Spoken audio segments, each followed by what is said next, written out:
বিশ্বকাপের সবচেয়ে নাটকীয় ম্যাচগুলোর একটি। শেষ মুহূর্তে লড়াই, দর্শনের সুইজারল্যান্ডের দুর্দান্ত প্রতিরোধ আর অতিরিক্ত সময় উইলিয়ান আলভারেজের দুর্দান্ত গোলে ৩-১ ব্যবধানে জিতে সেমিফাইনালে উঠে গেল আর্জেন্টিনা। ম্যাচ শুরু থেকে আক্রমণাত্মক ফুটবল খেলতে থাকে আর্জেন্টিনা। 10 মিনিটে লিওনেল মেসির কর্নার থেকে গোল করে দলকে এগিয়ে নেন অ্যালেক্স ম্যাক্স অ্যালিস্টার। এরপর একাধিক সুযোগ তৈরি করলেও ব্যবধান বাড়াতে পারেনি আর্জেন্টিনা। অন্যদিকে দ্বিতীয় অর্ধে ঘুরে দাঁড়ায় Switzerland.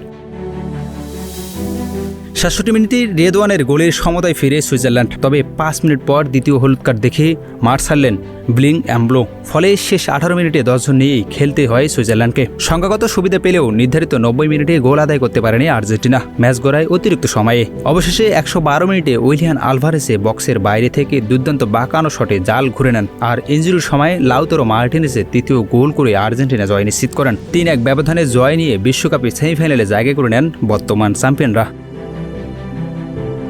Mithu Murad, news desk, news flash 71।